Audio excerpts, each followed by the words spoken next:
আমি শুধু এটার জন্য চলে আসছিলাম, আমি গিয়ে এটা নিয়ে বসতে পারবো। দ্বিতীয় হচ্ছে যে পারমিশন। বিসিবি থেকে অপমানিত করে বিদায় করে দেওয়া হবে কোচ হাথুরু সিংহকে। খুব তাড়াতাড়ি জাতীয় দলে ফিরছে তামিম ইকবাল, বললেন বিসিবি বস। তামিমকে নিয়ে যে খুশির খবর দিলেন নাজমুল হাসান পাপন। তাই বিস্তারিত জানতে হলে ভিডিওটি না টেনে শেষ পর্যন্ত দেখতে থাকুন।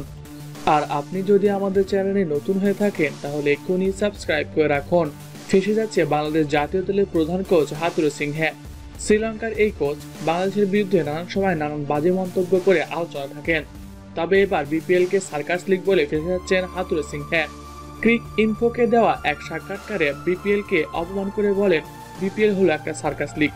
এই লিগে খেলোয়াড়দের দেখলে আমার রাগ হয়, মাঝে মাঝে তো আমি টিভি বন্ধ করেই দিই। এতেই খেপেছে বিসিবি বস নাজমুল হাসান পাপন। তিনি বলেন, আমাদের দেশের বিপক্ষে কোনো খেলোয়াড় কোনো কোচ কিছু বলার ক্ষমতা রাখে না, এমনকি মিডিয়ায় কথা বলার জন্য অনুমতি নিতে হয়। হাতুড়ে কার অনুমতি নিল আর কেন এমন কথা বলল, এই প্রশ্নের জবাব তাকে দিতে হবে। তাকে আমরা ডেকেছি, তার কাছে আমি যাচ্ছি। এমন প্রশ্নের উত্তর না দিতে পারলে তাকে বিসিবি থেকে বিদায় করে দেব। হাতুড়ে বেশ বাড়াবাড়ি করছে। এখন দেখতেছি সে মাথায় উঠে গেছে। আগে দেখি উনি কি জবাব দেয়। বিপিএল কে অপমান করা মানে আমাদের দেশকে অপমান করা। আমাদের দেশে থেকে আমাদেরকে অপমান করবে এটা মানব না। এছাড়াও তামিম ইকবালকে নিয়ে বলেন, তামিম তো ফিরবেই, ওকে ফিরতেই হবে। বিপিএল এ তার খেলা দেখেছেন, অসাধারণ। প্রতি ম্যাচেই রান করছে, অসাধারণ ব্যাটিং করছে। এমন খেলোয়াড় যদি আমাদের না খেলে তাহলে তো হলো না। বিপিএল শেষে তার সাথে আমাদের কথা বলবো, সেখানে সাকিব আল হাসানও উপস্থিত থাকবে।